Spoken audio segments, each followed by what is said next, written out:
It was the first time the U.S. House of Representatives censured one of its own in more than a decade. And as we reported, when it took that step today against Republican Representative Paul Gosar of Arizona, it was divided, nearly along party lines.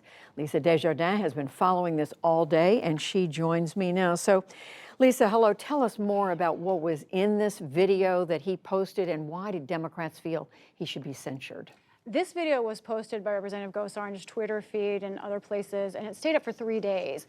Now, I want to first explain to our viewers, we're not going to show this video. It does depict violence, but we do want people to understand what we're talking about. So we're going to show some images that help people understand what this is. First of all, this video had a series of sort of frenzy, very fast-pacing flashes of images like this one, some anime Japanese characters, as well as some photos of migrants on the border, different images of that. But the one getting the most attention has been this one. That is Alexandria Ocasio-Cortez, the congresswoman from New York, her face imposed on a character known as a Titan, which is a bad guy in this anime world. Now, what is that in front of her? That is actually a depiction of Representative Gosar carrying swords, attacking her. Now, she's not the only high-ranking official to be attacked in this video, depicted this way. Also, at the end of the video is this image of a character with knives and swords attacking President Biden himself.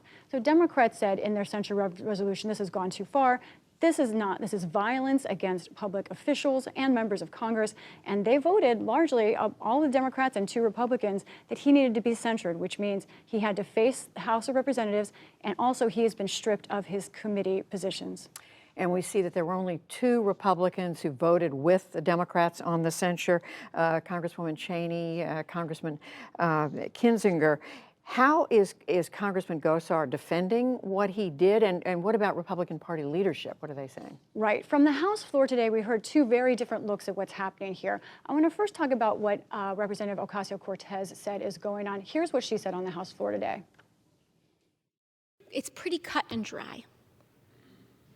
Does anyone in this chamber find this behavior acceptable?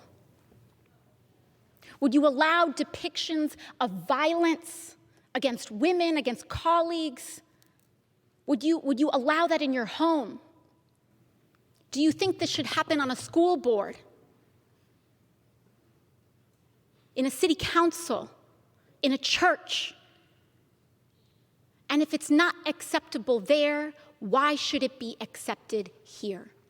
For his part, Gosar has said he was trying to be metaphorical, that he was going against Biden and Democratic policies, especially on immigration. So I want to look at what he said he was doing today on the floor, and then also what Republicans said in response, including leader Kevin McCarthy, saying Democrats are the problem. Here are their 2 sound bites from them. I voluntarily took the cartoon down, not because it was itself a threat, but because some thought it was. Out of compassion for those who generally felt offense, I self-censored. For Democrats, this vote isn't about a video, it's about control. That's the one and only thing Democrats are interested in. And Republicans, by and large, supported Gosar. They don't support him behind the scenes. They know he's a controversial figure. They have problems, in fact, with his associations with white nationalists in the past. But they say here Democrats went too far, that they sort of jumped the process in this situation. So, Lisa, you are on the Hill all the time. What does this mean for how things are going to work up there?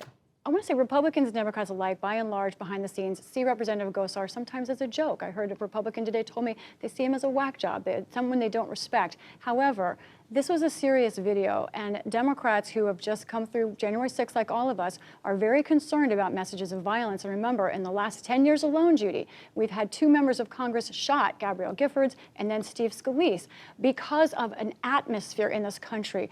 Politics becoming violent. There is real concern that we are now back in that place. We have certainly been, we were after January 6th, a lot of tension and concern tonight in Congress. Very worrying.